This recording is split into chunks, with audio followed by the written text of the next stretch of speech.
Hi guys, it's Mrs. Daniel, and I am here to help you understand how to divide or how to convert a fraction into a decimal value. In order for us to put numbers in order from least to greatest, I find it easier if they're all in a decimal form, but not every number is given to us in a decimal form. So I thought I would start by showing you how to do this. Let me get my pen out.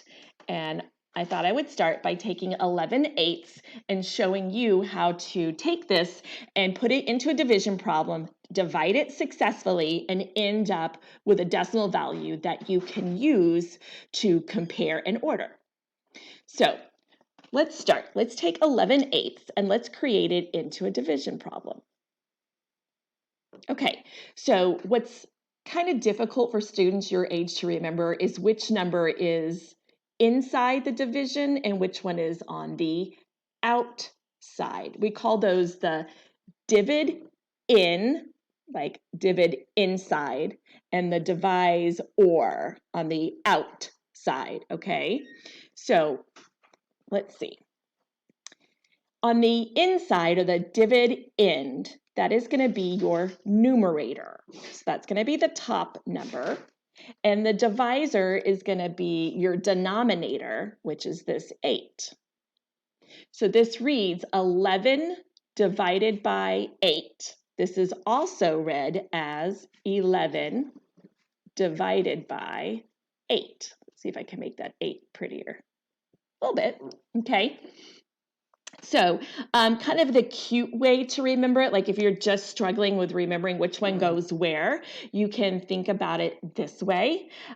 We have our person, okay, and that person is on top of their horse, and they're riding that horse to town, okay? So pardon my horse there. There he goes. Okay, so when we think about it this way, we think, who is going to go inside the house? Is it going to be the person or the horse that's going to go inside the house? Well, of course, it's going to be the person that goes inside the house. And then our horsey is going to unfortunately have to stay outside. He's not allowed to come in and play with us. So basically, it kind of looks like that. So maybe that helps you remember it. The person's inside the house, which is the same thing as saying the numerator is inside the house. So let me rewrite everything kind of neatly, and let's see if we can get this problem started. Okay, let's see, that's a little bit neater. All right, so this is an improper fraction. So what I do know is my answer is going to be greater than 1.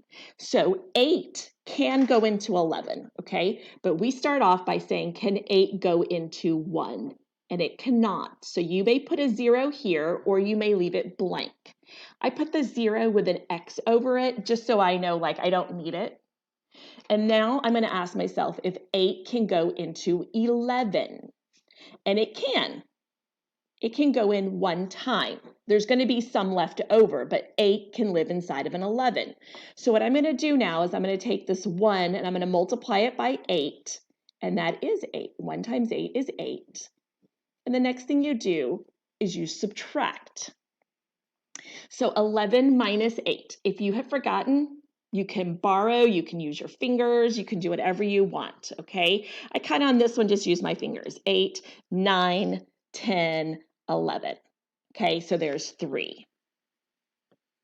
Okay, so I have a remainder and I have no more numbers, so I'm kind of at this struggle bus point. I don't know what to do, like where to go. This is the part where you have to learn. You have to learn when this happens, you're going to add a decimal point. That's your job. And as soon as you add that decimal point, you must bring that decimal point up into the answer as well as in the dividend end. Okay, when you do that, that allows you to add more numbers. And when you add more numbers, that means you can continue the problem and you can get an exact answer. You can get more decimal places. Okay, let me close that. Okay, so I'm going to bring this 0 down. And so now I have a 30, which 8 can go into 30, right? So I have to kind of think about my 8s. If I'm not good with my 8s, it might be wise to write out your multiples of 8. Okay, so I may have to do some adding. I may have to ask somebody. I may have to do some thinking. I may have to come over to the side. I think that one's going to be 32. And I'm pretty sure this one's going to be 40 right here. Okay. So then 48. Pardon those interruptions. Okay, so when I'm looking over here and I'm comparing to 30, 32 is too high, right? I only have 30. So I'm going to have to use this one, this 24. And this is by 1, by 2, by 3. So I'm going to put a 3. And notice how careful I am. I'm putting the 3 right above that 0 I added. It's so important that you line everything up, which is the reason that I use this graph paper in the background. Okay, so now I'm going to take this 3 and multiply it by this 8. And I know that it's 24 because I already wrote them out. And I'm going to subtract. And unfortunately, I'm going to have to borrow, which makes it a little more challenging, but that's okay. I'm going to make this a 10, and I'm going to do 10 minus 4 is 6, and now I have 2 minus 2, which is 0. So I'm left with just 6, okay, which is good. It has to be smaller than this 8 up here, and it is. But that means I have numbers left over, so I have to keep dividing. So I'm going to extend my line out, and I'm going to add another 0, and I'm going to bring it down, straight down. Things are not slanted. They are brought straight up and down vertically. So now I have the number 60.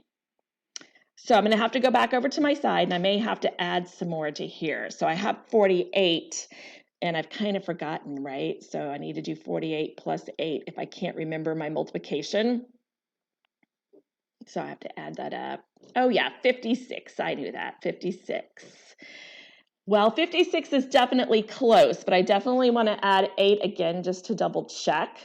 Okay, 8, 9, 10, 11, 12, 13, 14, carry a 1, and that makes that 64.